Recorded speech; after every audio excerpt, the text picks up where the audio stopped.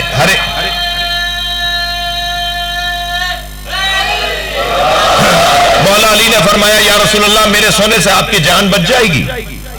سرکار نے فرمایا ہاں علی تمہارے سونے سے میری جان بچ جائے گی۔ تو فوراً سجدے میں سر رکھ دیا اور اللہ کا شکر ادا کیا، اللہ کا شکر ادا کیا۔ علی نے اپنی موت کی خبر سن کے شکر ادا کیا، نبی کی جان بچنے کی خبر سن کے شکر ادا کیا۔ علی کے نزدیک موت مصیبت نہیں ہے جو صبر کرتے، علی کے نزدیک موت نعمت ہے، تبھی شکر ادا کر رہا ہے۔ اور سجدہ شکر ایسا کہ اب قیامت تک شریعت محمدیہ میں ہر نعمت ملنے پر سجدہ شکر مستحب ہے۔ جب بھی کوئی نعمت ملے نا تو سجدہ شکر کرنا چاہیے۔ کوئی انعام ملے، کوئی اکرام ملے، کوئی مقام ملے، کوئی کیفیت ہو تو فوراً حکم ہے کہ سجدہ شکر کرو۔ سجدہ شکر کا مطلب یہ ہے کہ وہ نعمت ہمیں ملی ہے۔ سب سے پہلے حضرت امیر المومنین نے موت کی سن کے شکر کا سجدہ کیا ہے۔ قربان جائیں علی اولاد علی پر۔ اسماعیل تو کہہ رہے ہیں کہ یہ بابا آپ میرے گلے پہ چھری چلا دیں، میں صبر کرنے والوں میں رہوں گا، اور علی کہہ رہے ہیں میں شکر کرنے والوں میں رہوں گا۔ جب نبوت کمال پر پہنچتی ہے تو اسماعیل بنتے ہیں، اور جب امامت حسن پاتی ہے تو علی بنتے ہیں۔ یہ ادب نبی مکرم کے تحفظ کا، جان مبارک کا، حیات طیبہ کا ادب مولا علی کو ان کے بابا ابو طالب نے سکھایا ہے۔ اچھا آمادہ ہے؟ ابو طالب کو کس نے سکھایا ہے؟ ابو طالب کو سکھانے والے عبد المطلب ہیں۔ جی میں حضرت عبد المطلب کا وصیت نامہ سنانا چاہ رہا ہوں آپ ذرا صلوات پڑھیں محمد و آل محمد۔ اس سے بہتر اور بلند صلوات پڑھیں۔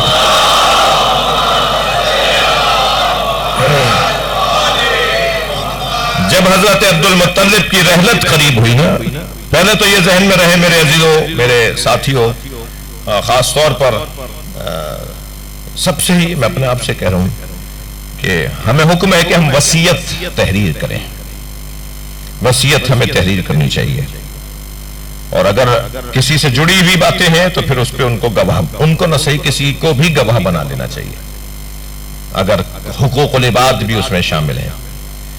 معصوم فرماتے ہیں کہ جو شخص سو جائے اور اس کے تکیے کے نیچے اس کی وصیت نہ ہو اور اسے موت آ جائے تو گویا وہ زمانہ جاہلیت کی موت مرا ہے۔ بہت سخت ہے وصیت نامہ، حکم ہے، سخت حکم ہے کہ وصیت نامہ لکھا جائے۔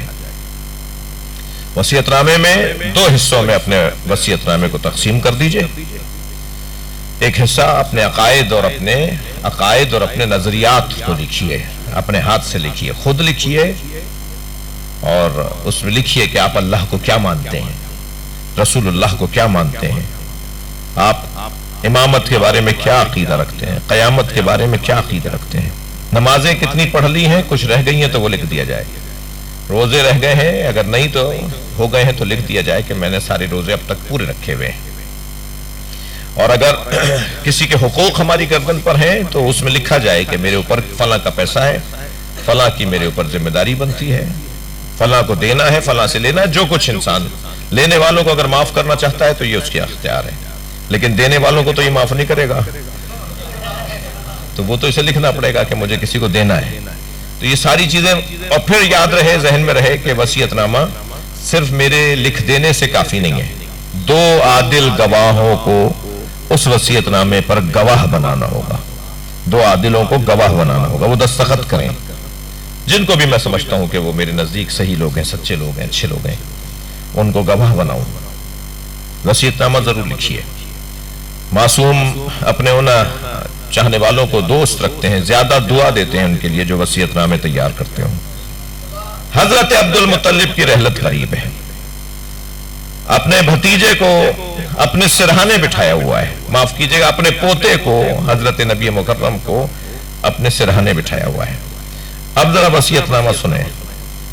انہو قال لما حضر ابو طالب لما حضر عبد المطلب الوفات، جب حضرت عبد المطلب کی وفات قریب آئی تو آپ نے جميع الیہ وجوہ القریش، قریش کے سارے معتبر لوگوں کو جمع کیا، خاندان کے سارے معتبر لوگوں کو جمع کیا، فوصاہم، اور پھر ان سے وصیت فرمائی، فقال یا معاشر القریش، اے میرے خاندان والو، اے میرے قبیلے والو، انتم صفوۃ اللہ من خلقہ، تم اللہ کی مخلوق میں سب سے زیادہ منتخب اور سب سے زیادہ معتبر لوگ۔ حضرت عبد المطلب قریش کے لیے، اپنے قریش سے مراد اپنے خاندان بنی ہاشم کے لیے فرما رہے تم سب سے زیادہ معتبر ہو ان تمام لوگوں کے درمیان، تمہیں چنا ہوا ہے اللہ نے۔ ایک جملہ کہہ دوں کیسا چنا ہوا تھا؟ اللہ نے قریش کو، اللہ نے بنی ہاشم کو کیسا چنا، اس کی ایک موٹی مثال، ہر قبیلے کا بت تھا، بنی ہاشم کا کوئی بت ہی نہیں تھا۔ یہ واحد قبیلہ تھا جن کا کوئی بت نہیں تھا، اور بتوں کے نام تھے قبیلوں میں کہ فلاں قبیلے کا یہ بت ہے اور فلاں قبیلے کے بت کا یہ نام ہے، مگر بنی ہاشم کا کوئی بت نہیں تھا، اس لیے کہ یہ بتوں کی پوجا ہی نہیں کرتے تھے۔ انتم صفوۃ اللہ من خلقہ وقلب العرب فیکم۔ اچھا اب منظر دیکھیے بھائی، میں تو وصیت نامہ پڑھ رہا ہوں نا، لکھ تو نہیں رہا، میرا نہیں ہے یہ ہم سب کے سردار کا وصیت نامہ ہے۔ اپنا ہاتھ رکھا نبی مکرم کے شانے پر اور شانے پہ رکھ کے فرمایا تمہارے درمیان عرب کا سید رہتا ہے۔ نبی کے اوپر ہاتھ رکھ کے فرمایا تمہارے درمیان عرب کا سید رہتا ہے، تمہارے درمیان انتم وقلب العرب فیکم، اور عرب کا جو دل ہے وہ تمہارے درمیان، وسید المطاع فیکم، اور تمہارے درمیان وہ سید رہتا ہے جس کی اطاعت واجب ہے۔ سرکار کے شانے پہ ہاتھ رکھ کے فرما رہے ہیں وہ سید، وہ سردار تمہارے درمیان ہے جس کی اطاعت واجب ہے۔ سرکار کی عمر تو اس وقت میں 6 سال کی تھی. جو 6 سال کا ہو وہ سید مطاع ہو، یعنی جس کی اطاعت واجب ہو. یہاں 6 سال کے نبی کی اطاعت واجب ہے. یہ تو بعد میں انہیں پتا چلے گا کہ یہ نبی ہیں، یہ تو بعد میں انہیں معلوم ہوگا کہ یہ نبی ہیں. یعنی بچپن میں حضرت فرما رہے ہیں کہ تمہارے درمیان وہ سید رہتا ہے جس کی تمہیں اطاعت کرنا واجب ہے. تو یاد رہے یہ گھرانہ وہ گھرانہ ہے کہ جب اللہ انہیں نبوت اور امامت دیتا ہے تو سن و سال دیکھ کر نہیں دیتا. یہ ماں کی گود میں نبی بھی ہوتے ہیں، یہ امام بھی ہوتے ہیں. یہ وہاں سے نبی اور امام بن کر آتے ہیں. سید المطاع فیکم، اطاعت جس سید کی واجب ہے وہ تمہارے درمیان ہے. وفیکم المقدم الشجاع الواسع الباح، تمہارے درمیان پیکر شجاعت رہتا ہے. تمہارے درمیان پیکر شجاعت رہتا ہے. تمہارے درمیان صاحب الرائے ایک شخصیت رہتا ہے. اس کی تم پر اطاعت واجب ہے.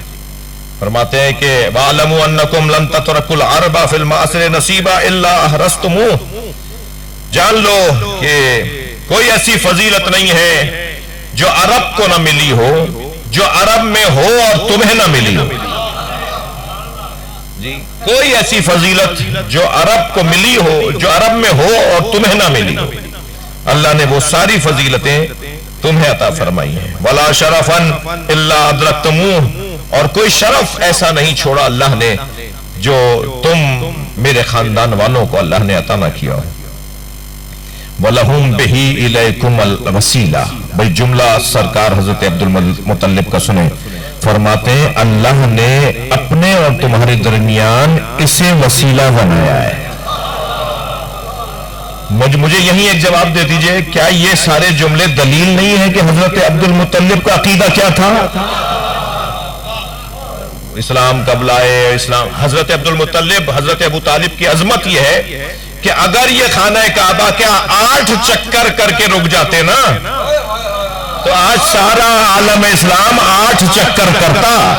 یہ تو عبدالمطلب نے 7 چکر کیے، وہی طواف بن گیا ہے. یہ کعبے کے 7 چکر کس نے بتائے ہیں؟ قرآن کی کوئی آیت مجھے مسلمان لا کے دکھائے کہ 7 چکر کریں گے تو طواف بنے گا. قرآن کی کسی آیت میں نہیں لکھا ہوا کہ 7 چکر کرو گے تو خانہ کعبہ کا طواف بنے گا. قرآن میں نہیں لکھا، عبدالمطلب نے کر کے دکھایا ہے. یہی شریعت محمدیہ بن گئے. صلوات پڑھیں محمد و آل محمد.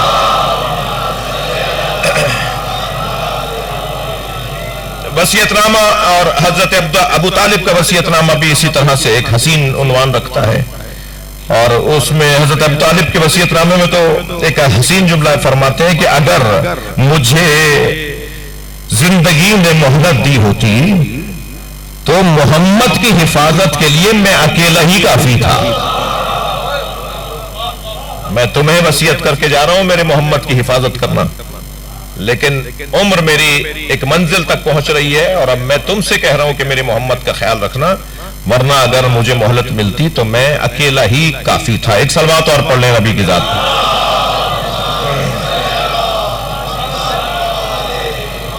اس سے بہتر اور بلند صلوات پڑھ لیں.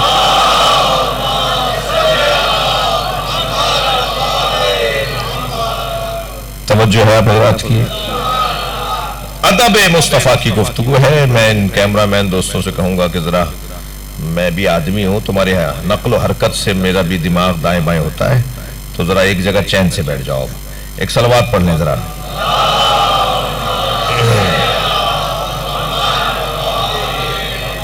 ایک اور بہتر صلوات.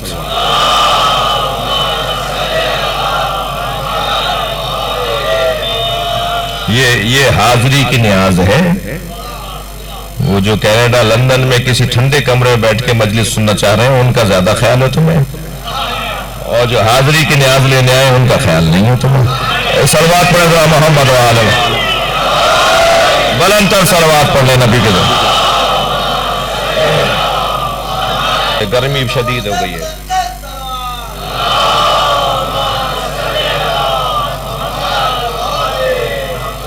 یہ تمہاری ہیوی لائٹیں جو ہے نا اے سی کا مقابلہ نہیں کر رہی ہیں. اے سی ان کا مقابلہ نہیں کر رہا.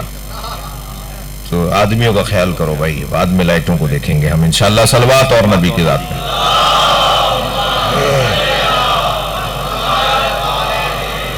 اس سے بہتر اور بلند صلوات.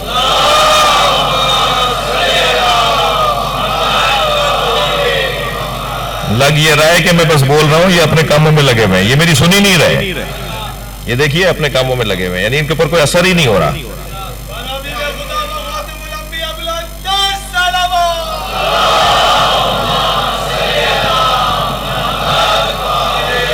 اس سے اور اچھی صلوات سرکار کی ذات پر. اللہ تعالی محمد. بھائی ادب مصطفیٰ کی بات تھی. میں اب تک کے جملوں میں ایک سنگین جملہ ہدیہ کرنے جا رہا ہوں. نبی کا نام محمد رکھا کس نے ہے؟ جس کی سب مل کے تعریفیں کریں اس کا محمد نام ابو طالب نے رکھا.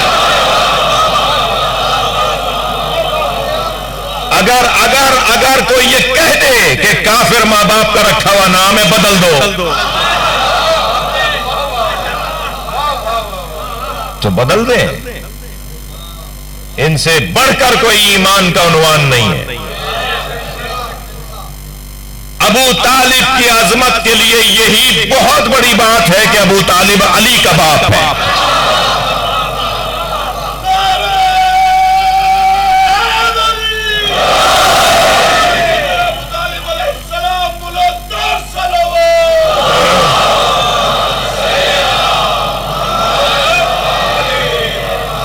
ادب مصطفیٰ نبی مکرم کا ادب کرنے والا شخص کامیاب ہے، اور نبی کی بے ادبی کرنے والا دنیا اور آخرت میں برباد ہے. دیکھیے 3 طرح کے اعمال ضائع ہوتے ہیں. 3 طرح کے اعمال ضائع ہو جاتے ہیں.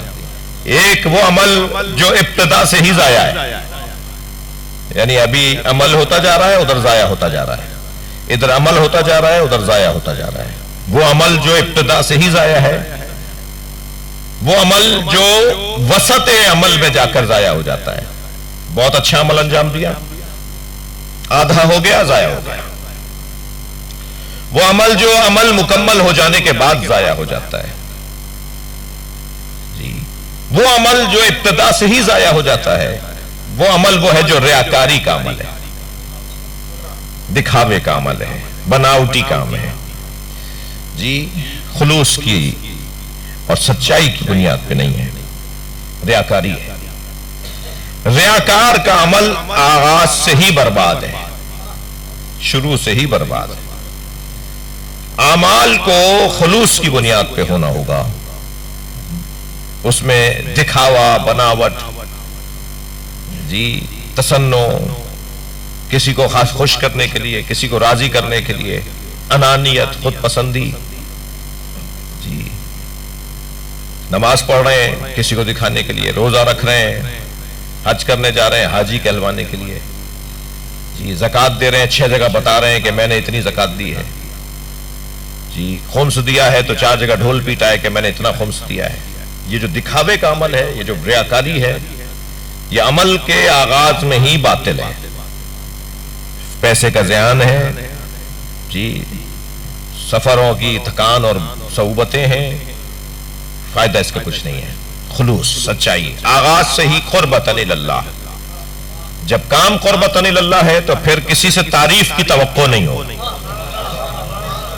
اللہ کے لیے کیا تھا بھائی، آپ کے لیے نہیں کیا، کسی اور کے لیے نہیں کیا. اگر آپ کوئی کسی کا شکریہ ادا کر رہا ہے تو آپ کی مہربانی، مگر یہ کام میں نے تو اللہ کی خاطر کیا تھا، میرا کام تھا، میرا فریضہ تھا، میری ذمہ داری تھی، مجھے تو کرنا ہی تھا یہ کام. یہ اپنے آپ کو سمجھائے، چاہے بولنے کی ضرورت نہ پڑے. ریاکاری ابتدا میں ہی اعمال کو ضائع کر دیتی ہے، خطرناک کام ہے. کیسے میں طے کروں اپنے آپ کو، کیسے بتاؤں کہ یہ کام میرا ریاکاری کی بنیاد پہ تھا یا یہ میرا خلوص کی بنیاد پہ تھا؟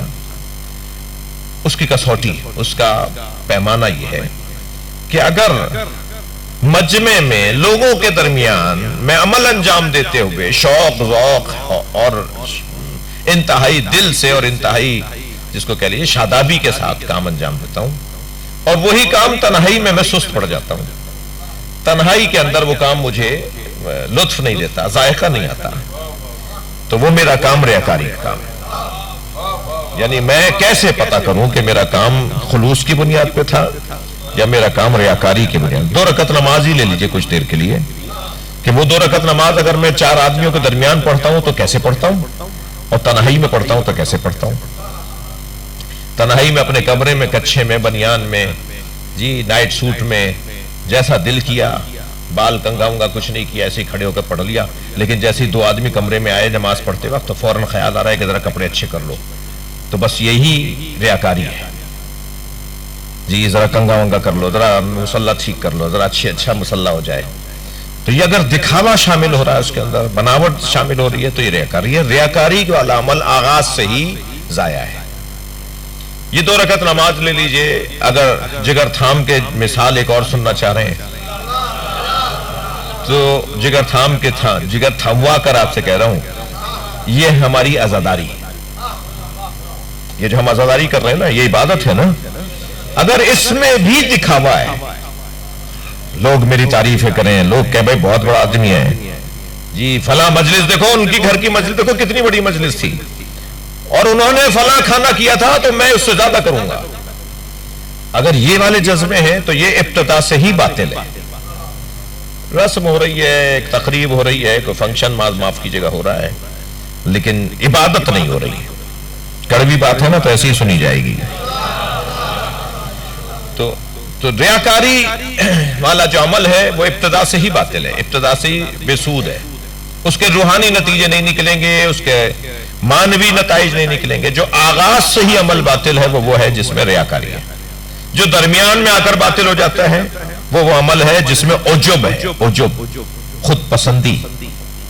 یعنی میں آدھا کام کرنے کے بعد ڈھونڈ رہا ہوں کہ کوئی نہیں ہے جو تعریف کرے, کوئی نہیں ہے جو واہ واہ بولے, کوئی نہیں ہے جو کہے کہ بھائی کتنا اچھا تم نے کام کیا.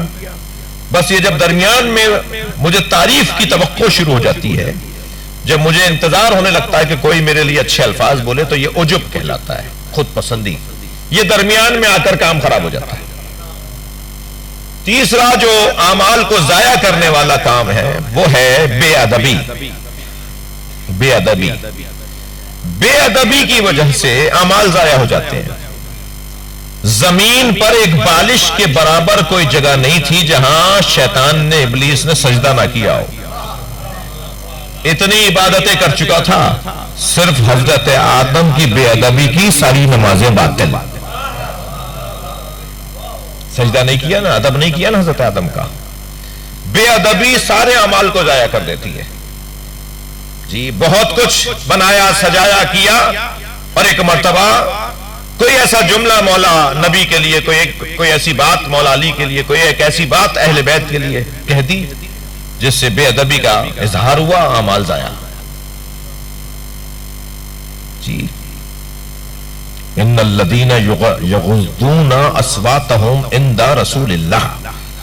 تیسری آیت, 2 آیتیں میں مسلسل پڑھ رہا ہوں, اب تیسری سنیے. ان الذین یغضون اصواتهم عند رسول اللہ اولئک الذین امتحن اللہ قلوبهم للتقوی. جو نبی کی آواز پر اپنی آواز کو دھیما, آہستہ, نیچے رکھتے ہیں, ان کا یہ ادب کرنا یہ اللہ نے آزمانے کے لیے رکھا تھا کہ ذرا جانچے کہ ان کا دل تقوی کے لیے تیار ہے نہیں. اور جن کے دلوں میں تقوی ہے, پھر اللہ فرما رہا ہے کہ یہ وہی لوگ ہیں جن کے اعمال میں قبول کر لیتا ہوں. اعمال قبول ہوں گے ادب کی بنیاد پر. دیکھیے یہ علم میرے سر پر ہے, ہم اس کو چوم رہے ہوتے ہیں, ہم اس کو آنکھوں سے لگا رہے ہوتے ہیں, اس لیے کہ اس کی نسبت مولا عباس کے علم سے ہے. یہ ذوالجناح, ظاہر ہے یہ ذوالجناح تو وہ نہیں ہے جو کربلا میں جس پہ امام سوار ہوئے تھے, مگر اس کی یاد, اس کی تشبیہ, اس کی شبیہ ہے. تو ہم اس کی شبیہ کو دیکھ کر ایک مرتبہ ادب کا اظہار کر رہے ہوتے ہیں. کسی بھی چومنے والے سے آپ اس کو ہاتھ پکڑ کے پوچھئے تم اس کی عبادت کرتے ہو, کہے گا نہیں عبادت تو اللہ کی ہوتی ہے, ہم تو تعظیم کر رہے ہیں. عبادت صرف اللہ کی ہے اور تعظیم ہر اس وجود کی ہے جو اللہ کا پتہ بتائے. صلوات پڑھے محمد و آل محمد.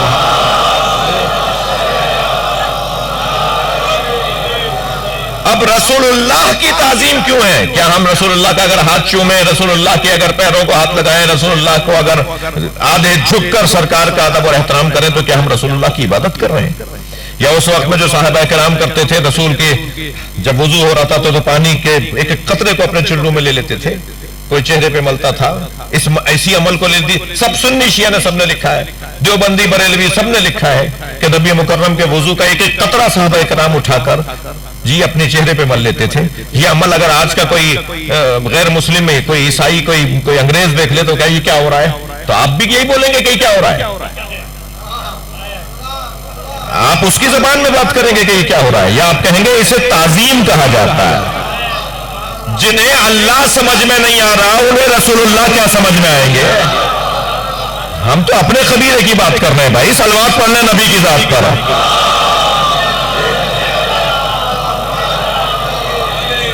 تعظیم کی بنیاد پر اللہ عبادتوں کو حسن دینا چاہتا ہے.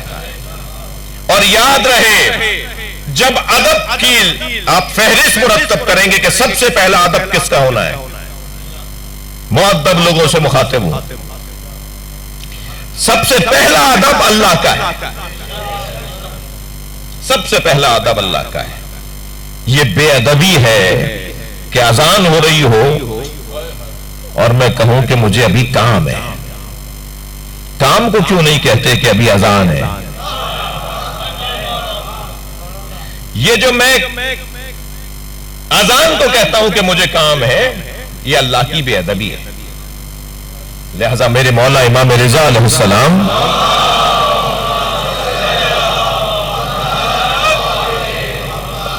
جب اذان کی پہلی آواز یعنی اللہ اکبر کا جملہ سنتے تھے نا تو لکھتے ہوئے بے ساختہ آپ کے ہاتھ سے قلم چھٹ جاتا تھا.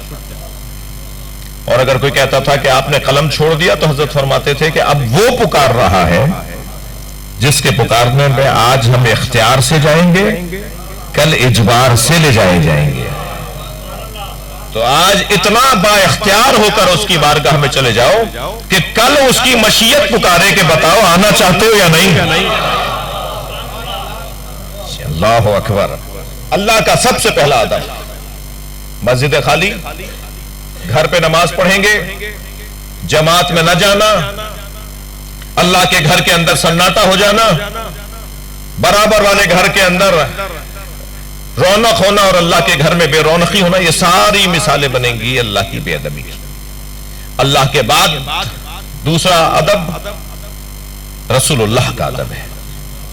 تسلی دیجئے آپ ناراض نہیں ہو رہے مجھ سے.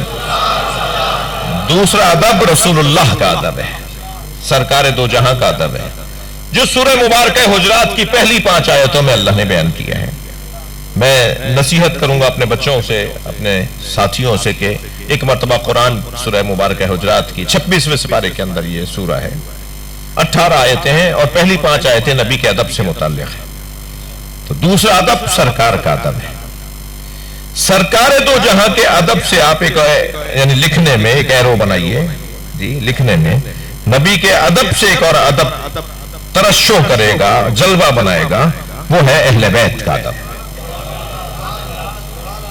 وہ ہے مولا علی کا ادب، وہ ہے جناب سیدہ کا ادب. اسی نبی کے ادب سے ایک اور ایرو، ایک اور نشان نکلے گا، ایک اور اشارہ نکلے گا، وہ ہے اصحاب کا ادب.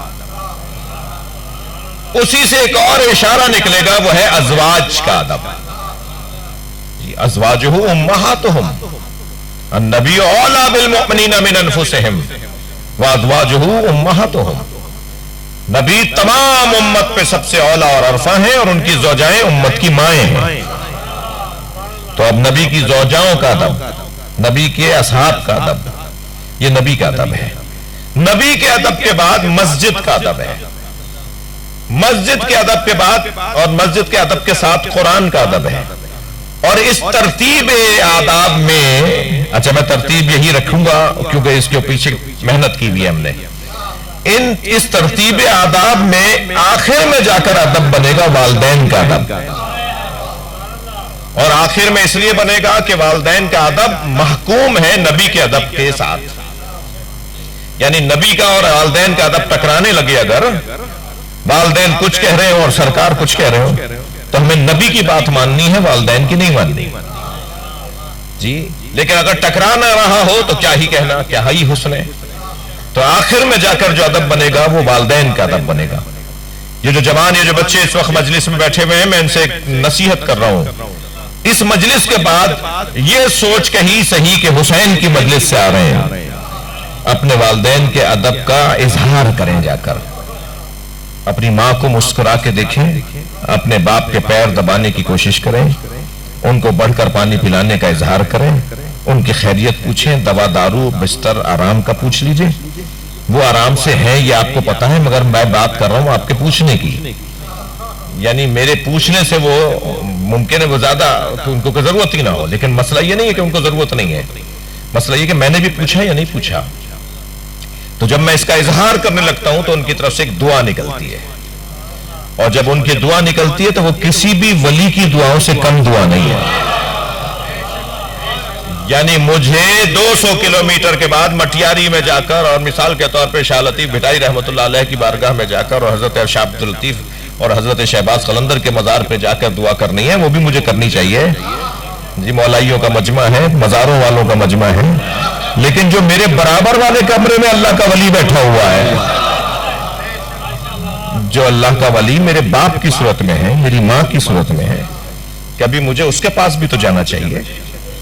اور آپ یقین جانیے کہ اس کا رنگ ہی کچھ اور ہے، اس کا اثر ہی کچھ اور ہے۔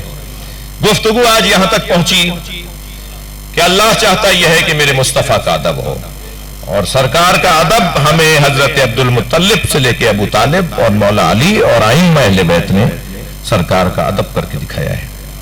یہ سرکار کا ادب ہی ہے جو کربلا میں حسین کے ساتھ اصحاب حسینی نے اپنی جانیں قربان کی ہیں۔ کیوں؟ یہ حسین کون ہے؟ یہ نبی کا نواسہ حسین، جمع ہو گئے سب کربلا میں۔ یہ نہیں دیکھیے گا کہ وہ 72 تھے، ان کی تعداد ہی بہت کم تھی، 72,000 سے وہ 72 بہت زیادہ ہیں جن کے ہاں وفاداری نہ ہو۔ 72,000 کا کیا کرنا کہ جہاں وفاداری نہ ہو؟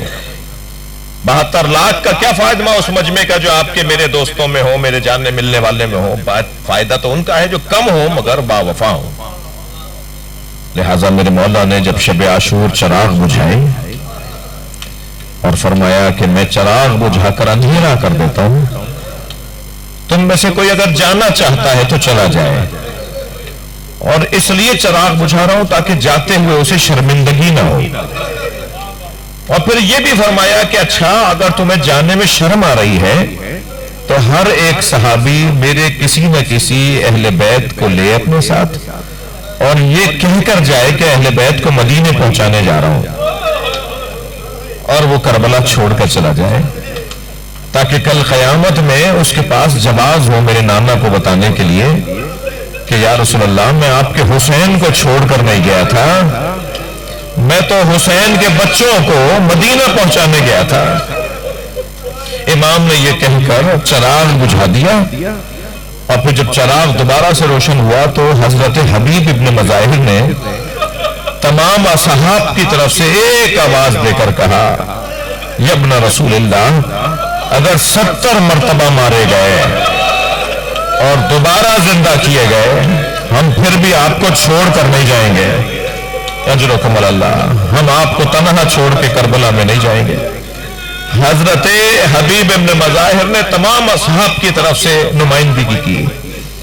وقت گزر گیا، عاشور کی رات گزر گئی، صبح نمودار ہوئی، پہلا حملہ تن بتن، پہلا حملہ گروہ در گروہ ہوا، اصحاب شہید کیے گئے، اور پھر عزاداروں گود کے پالے شہید ہوئے۔ ہمارے اس خطے کا رواج یہ ہے، بر صغیر والوں کا، ہم ہندوستان پاکستان والوں کا، ہم اس علاقے والوں کا، ہم سندھ اور پنجاب والوں کا، کہ ہم 5 محرم تک مختلف شخصیات کو یاد کرتے ہیں۔ واقعہ تو ایک ہی دن گزرا ہے، صبح عاشور سے عصر تک حسین کا سارا قافلہ کٹ گیا، حسین کا سارا گھر مارا گیا، مگر ہم ان 10 دنوں میں تقسیم کر دیتے ہیں کہ پہلی محرم کو کسے یاد کریں، دوسری محرم کو کسے یاد کریں، تیسری محرم کو کسے یاد کریں۔ 5 محرم سے ہم شہزادوں کا ذکر کرتے ہیں، معمولاً رائج ہے کہ 5 محرم کو جناب زینب کے بچوں کو یاد کرتے ہیں، 6 محرم کو حضرت علی اکبر کو یا حضرت علی اصغر کو یاد کرتے ہیں، 7 محرم کو تو ایک اسے یاد کرتے ہیں جس کی ماں کی آرزو تھی کہ یہ دولہا بن جائے۔ اجرکم اللہ، اجرکم اللہ۔ 7 محرم کو ہم حضرت قاسم کو یاد کرتے ہیں، اور 8 محرم کو ہم اسے یاد کرتے ہیں جس کے بازو علی کا لال حسین اٹھا کے لایا، جس کا مشکیزہ حسین اٹھا کے لائے۔ اور پھر 9 محرم کو یا حضرت علی اصغر کو یاد کرتے ہیں یا حضرت علی اکبر کو یاد کرتے ہیں، اور پھر عاشور کے دن صبح سے لے کر عصر تک ہمارے ذہنوں کا حاکم حسین ہوتا ہے۔ یہ ترتیب رہتی ہے ان 10 دنوں میں۔ آج اجرکم اللہ، آج 3 محرم ہے، آج اصحاب امام حسین کو ہم یاد کرتے ہیں، تو چلیے ذرا کس صحابی کا ذکر کروں؟ حر ابن یزید رہائی، جو اپنے بچے کے لاشے پہ پہنچا ہے، جب علی نے آواز دی نا، علی ابن حر نے آواز دی نا، بابا میری مدد کیجیے گا، اولاد والے مجلس میں آئے ہوئے نا، اندر اور باہر بھی تشریف فرما ہے، جن کے بچے ہیں، اولاد والے لوگ بیٹھے ہیں۔ اگر بیٹا اس حالت میں باپ سے کہے کہ بابا میری مدد کیجیے گا، تو باپ کتنی جلدی پہنچے گا؟ جب علی ابن حر نے مدد کے لیے آواز دی نا، بابا حر میری مدد کریں، تو کتنی جلدی گئے ہوں گے حضرت حر ابن یزید رہائی؟ سنیں گے جب حر نے بیٹے کے میت کی طرف، اپنے بیٹے کے بدن کی طرف خود کو بڑھایا نا، جلدی جلدی جا رہے ہیں، لیکن جب پہنچے تو کیا دیکھا؟ حسین پہلے سے موجود، امام حسین پہلے سے موجود ہیں، اور حر کے بیٹے کا لاشا اٹھایا ہوا ہے۔ حر نے آگے بڑھ کر کہا مولا غلام زادہ ہے، مولا یہ غلام زادہ ہے، اسے میرے حوالے کریں، اسے مجھے دیں۔ تو امام نے فرمایا حر جوان کی میت باپ نہیں اٹھاتا۔ اجرکم اللہ، اجرکم اللہ، خدا کسی غم میں نہ روائے۔ حر جوان بیٹے کی میت باپ نہیں اٹھاتا۔ ہم سب ایسے ہی روتے ہوئے امام حسین سے کہیں مولا جوان بیٹے کی میت باپ نہیں اٹھاتا۔ جب آپ علی اکبر کا جنازہ اٹھا رہے تھے، کوئی تھا جو کربلا میں آپ کو یہ کہتا؟ اجرکم اللہ، اجرکم اللہ۔ گریہ ہو گیا، مجلس ہو گئی ہے، مگر میرا دل کہہ رہا ہے کہ ایک اور مجاہد کو یاد کریں، جس مجاہد نے امام حسین کی نماز کی حفاظت کی ہے۔ جب امام حسین نماز جماعت پڑھ رہے تھے تو دشمن نے یہ دیکھا کہ حسین میدان کربلا میں نماز جماعت پڑھ رہے ہیں، تو وہاں یزیدی لشکر میں ایک تعداد ان لوگوں کی بھی تھی جنہیں یہ کہہ کر لے کر آئے تھے کہ حسین تو نماز ہی نہیں پڑھتے۔ جب امام سب کے سامنے نماز پڑھ رہے تھے، امام نماز پڑھ رہے تھے، تو ان کا وہ جو جھوٹ بول کر لائے تھے بعض لوگوں کو، انہیں کیسے سمجھائیں کہ یہ تو حسین نماز پڑھ رہے؟ تو انہوں نے اس سے پہلے کہ حسین مولا کی نماز آگے بڑھے، انہوں نے کہا تیر برسا دو تاکہ حسین نماز چھوڑ کے خیمے میں چلے جائیں۔ مگر حسین نماز چھوڑ کر کیسے چلے جائیں؟ امام کے نماز کی حفاظت کے لیے 2 صحابی آگے آ گئے، ایک زہیر قین جو رونے آئے اپنی آوازوں کو آزاد کریں گے، ایک حضرت زہیر قین، ایک حضرت سعید ابن عبداللہ، اور دونوں صحابی امام حسین کی نماز کے آگے کھڑے ہیں، ڈھال سے تیر روکتے ہیں، تلوار سے تیر روکتے ہیں، کسی طرح حسین کی نماز ظہر عصر مکمل ہو جائے، کہ اسی کیفیت میں کچھ تیر انہیں بھی لگنا شروع ہوئے۔ سعید ابن عبداللہ کو بازوؤں پہ تیر لگے، سینے پہ تیر لگے، پیروں پہ تیر لگے، تیر تو اتنے لگ چکے تھے کہ سعید گر جاتے، مگر اپنے آپ سے کہتے تھے سعید حوصلہ کرو، ابھی حسین کی نماز مکمل نہیں ہو۔ اپنے آپ سے کہتے تھے سعید حوصلہ کرو، تمہیں ہمت کرنی ہے، ابھی نماز حسین کی مکمل نہیں ہوئی۔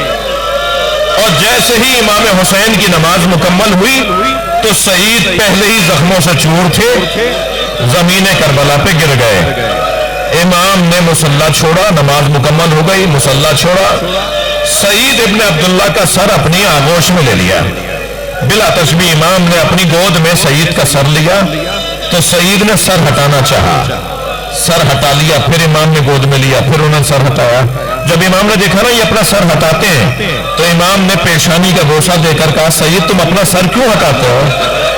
تو فرمانے لگے مولا یہ شہزادوں کی جگہ ہے، مولا یہ سکینہ کی جگہ ہے، کہاں ایک غلام کا سر اور کہاں حسین کا زانو؟ امام نے فرمایا سعید کوئی وصیت ہو تو کرو۔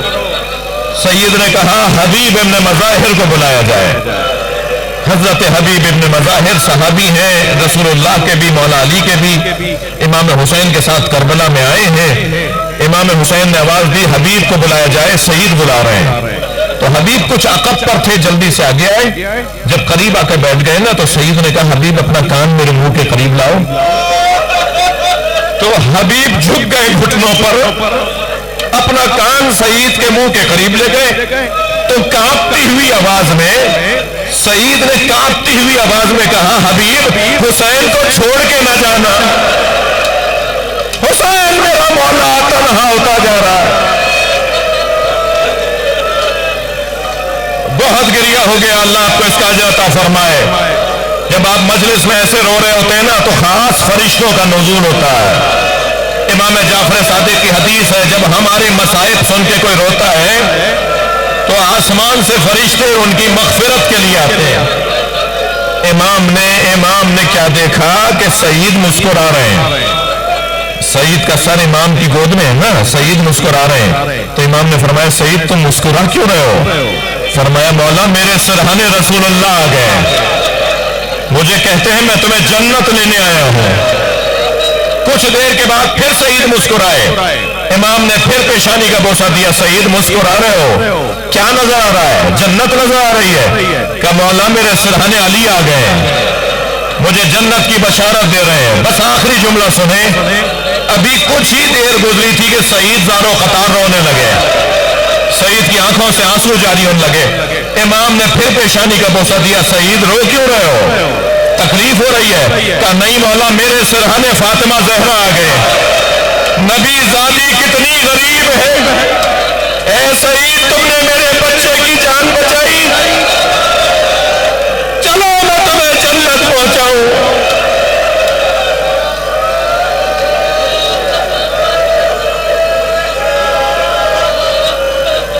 اللہ لعنت اللہ علی قوم الظالمین فسيعلم الذين ظلموا أي منقلب ينقلبون۔ یا حسین یا حسین۔